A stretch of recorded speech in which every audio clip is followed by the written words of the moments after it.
Hello fellow graduates at future professionals. Pag-usapan natin ang isang bagay na marahil ay marami sa inyo ang nakakaramdam ngayon. Isipin mo, gumraduate ka ng 2025, pero bakit parang yung mga trabahong nakikita mo, ang requirements, pang 2015 pa rin? Ito yung nakakainis na katotohanan para sa marami sa ating mga bagong graduates. Habang nasa school tayo, pinag-aralan natin ang lahat ng bago. AI, data analytics, automation, digital marketing, lahat ng skills na kailangan para sa future. Pero paglabas natin, pagbuklat ng job postings, ano ang bumubungad? Proficient in Microsoft Word and fax machine. Must have excellent telephone etiquette. Nakakatawa sa una, di ba? Pero sa totoo lang, nakaka-frustrate. Ang pakiramdam ay parang nag-training ka para sa isang Formula 1 race, buong puso mo binigay, lahat ng techniques inaral mo, tapos ang sasakyang ibinigay sa'yo para sa karera ay isang tricycle. Ganyan ang nararamdaman ng maraming fresh grads ngayon. Sobrang handa tayo para sa modernong mundo, tech-savvy tayo, malikhain, sanay sa multitasking, eksperto sa social media. Pero pagdating sa hiring process, tila ang hinahanap pa rin ng marami ay yung traditional na empleyado. Ilang beses mo nang nabasa to, must have 5 years experience for an entry-level position. Must report on-site daily, no exceptions. Must not question the existing system.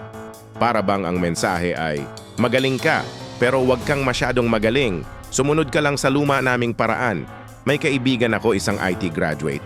Sobrang galing sa coding, sa pagbuo ng mga digital systems. Alam niya kung paano pabilisin ang mga proseso. Pero sa isang interview, tinanggihan siya. Ang feedback?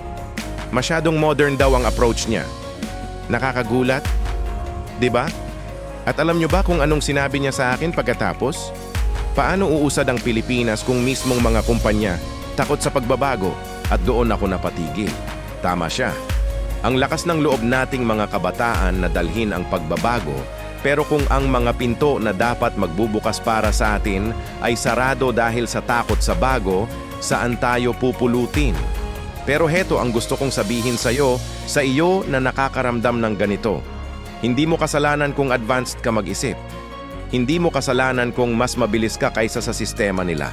At lalong hindi mo kasalanan kung gusto mong baguhin at i-improve ang mga bagay-bagay. Huwag kang panghinaan ng loob. Huwag mong isipin na maliit ka o na mali ang mga natutunan mo. Dahil darating at darating ang panahon na yung mga skills mo, yung mga skills na sinasabi nilang masyadong modern, ngayon, iyan mismo ang magiging standard. Iyan ang magiging non-negotiable requirement. Ang totoo niyan, ang pagiging hindi fit sa luma nilang mundo ay baka senyales lang na hindi ka talaga para doon. Baka senyales ito na para ka sa isang bagong mundo na ikaw mismo ang tutulong buuin. You are not outdated, they are. Ikaw ang future. Huwag mong i-downgrade ang sarili mo para lang magkasya sa kanilang maliit na kahon. Instead, hanapin mo yung mga kumpanya, yung mga leader, yung mga opportunities na kasing laki ng pangarap at kakayahan mo. Meron niyan, promise. Kailangan mo lang maging mas mapanuri at mas matiyaga sa paghahanap. So, kung nararamdaman mo ngayon na para kang isda na pinipilit umakyat ng puno, baka naman kasi nasa maling environment ka lang. Humanap ka ng dagat. Humanap ka ng karagatan kung saan malaya kang makakalangoy at maipapakita ang tunay mong galing.